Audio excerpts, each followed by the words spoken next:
మీ తాకట్టు బంగారం కష్టాలకి good bye చెప్పండి. వెంటనే ఎన్ గోల్డ్ కి కాల్ చేయండి. వైసీపీ నేతలపైన కూటమి ప్రభుత్వం వేధింపులకు దిగుతుందా? వరుసగా నమోదుతున్నటువంటి కేసులు మాత్రం ఇదే అంశాన్ని ప్రధానంగా ప్రశ్నిస్తున్నాయి.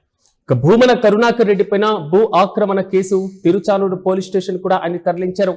478 సర్వే నెంబర్లో భూ కబ్జా పైన పోలీసులు ఆయన ప్రశ్నించనున్నారు. ఇక తనపల్లి వద్ద సర్వే నెంబర్ 478లో భూమిని భూమన ఆక్రమించినట్లుగా ఆరోపణలు కూడా వస్తున్నాయి. కబ్జా చేసినటువంటి స్థలంలో రోడ్లు నిర్మించినట్లుగా కంప్లైంట్ కూడా ఇస్తున్నారు. బాధితులు ఫిర్యాదు చేయడంతో వెంటనే ఎక్కడికక్కడ దీనిపైన కేసు నమోదు చేశారు. బాధితుడు ప్రసాద్ ఇప్పటికే వైకాపా నేత భూమన పైన వరుసగా ఆరోపణలు గుప్పిస్తున్నారు. తిరుపతి మాజీ ఎమ్మెల్యే వైకాపా నేత భూమన కరుణాకర్ రెడ్డి తిరుచానూరు పోలీస్ స్టేషన్ లో విచారణకు హాజరయ్యారు. తిరుపతికి చెందినటువంటి వెంకటేశ్వర ప్రసాద్ అనేటువంటి వ్యక్తి ఫిర్యాదు ఆధారంగా ఈ నెల 12న పోలీసులు కేసు నమోదు చేశారు. కరుణాకర్ రెడ్డితో పాటుగా ఆయన కుమారుడు అభినయ్ రెడ్డి వ్యక్తిగత న్యాయవాదులతో కలిసి విచారణకు హాజరు కావడం.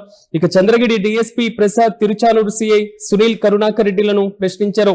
ఇదిలా ఉంటే వైకాపా హయాంలో 2023 నవంబర్ 4వ తేదీన కరుణాకర్ రెడ్డి ఆయన అనుచరులు తిరుపతి రూరల్ మండలంలో ఉన్నటువంటి తనపల్లిలో తనకు చెందినటువంటి 7.91 ఎకరాలకు సంబంధించిన లేఅవుట్ లో దౌర్జన్యంగా ప్రవేశించి భూ కబ్జాకి పాల్పడినట్లుగా ఆరోపణలు వస్తున్నాయి. అయితే తాజాగా ఈ విచారణకు సంబంధించి మరింత సమాచారం మా ప్రతినిధి వెంకట్ అడిగి తెలుసుకుందాం. వెంకట్ చెప్పండి, వైసీపీ నేతలపైన తాజాగా నమోదైనటువంటి కేసు మాజీ ఎమ్మెల్యే భూమన పైన విచారణకు హాజరైనట్లుగా ఆయన కూడా తెలుస్తుంది. పూర్తి అప్డేట్స్ ఏంటి?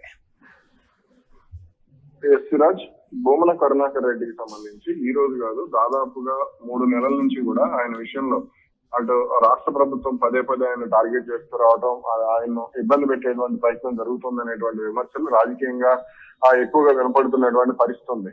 ముఖ్యంగా భూమన కరుణాకర్ రెడ్డి విషయంలో అంటే ఏ చిన్న ఫిర్యాదు నమోదైనా సరే దాన్ని పోలీసులు కూడా అంటే వెనక ముందు చూడకుండా సీరియస్ గా ముందుకు వెళ్తున్నారు అనేటువంటి ఆరోపణలు కూడా వినపడుతున్నటువంటి పరిస్థితి ఉంది.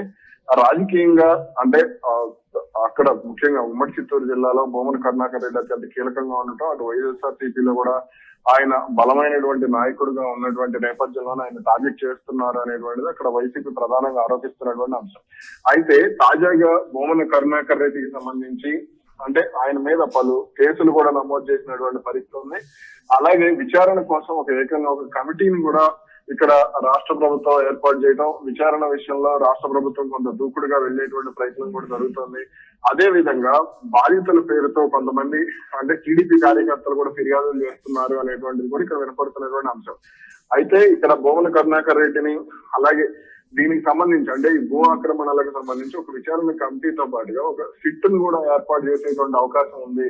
అంటే ఒక ఐపీఎస్ అధికారి స్థాయిలో ఏకంగా సిట్ కి ఒక సిట్ ని నియమించి పూర్తి స్థాయిలో విచారణను వేగవంతం చేయాలి. ముఖ్యంగా ఉమ్మడి చిత్తూరు జిల్లాకు సంబంధించి అలాగే పలు నియోజకవర్గాల్లో ఆయన భూ ఆక్రమణలకు పాల్పడ్డారు అనేటువంటిది అక్కడ ప్రభుత్వ ఆరోపణ, ముఖ్యంగా తెలుగుదేశం పార్టీకి సంబంధించినటువంటి నేతల ఆరోపణ. కాబట్టి దానికి సంబంధించి ఆ దిశగానే కొంత అడుగులు పడుతున్నాయనేటువంటిది అర్థమవుతుంది.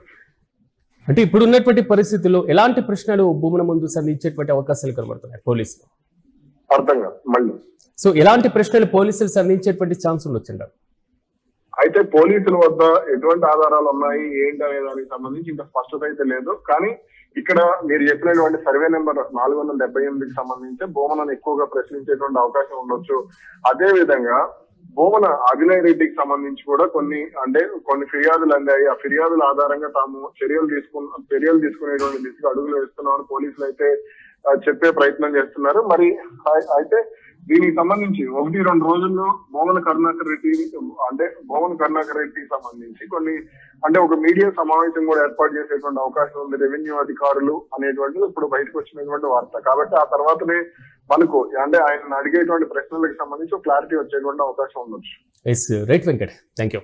మొత్తం వైసీపీ నేతలపైన కూటమి ప్రభుత్వం అధికారంలోకి వచ్చాక వరుసగా నమోదవుతున్నటువంటి కేసులు మాత్రం కొంతవరకు కలకలం రేపుతున్నాయి. భూమన కరుణాకర్ రెడ్డి పైన భూ ఆక్రమణ కేసుకు సంబంధించి తాజాగా మనం చూస్తున్నాం. తిరుచానూరు పోలీస్ స్టేషన్ లో భూమన 478 సర్వే నెంబర్లో భూ కబ్జా పైన పోలీసులు కూడా ఆయన ప్రశ్నిస్తున్నారు. పలు ప్రధానమైనటువంటి అంశాలపైన పోలీసులు ప్రశ్నలు సంధిస్తున్నట్లుగా తెలుస్తుంది.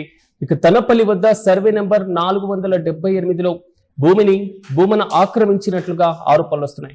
చూడాలి, కబ్జా చేసినటువంటి స్థలంలో రోడ్లు నిర్మించారంటూ కంప్లైంట్ రావడంతో ఆయన పైన కేసు నమోదు కావడం, తాజాగా ఆయన విచారణకు హాజరయ్యారు. దీనిపైన భూమన ఏ విధంగా స్పందిస్తారో మనము వేచి చూడాలి.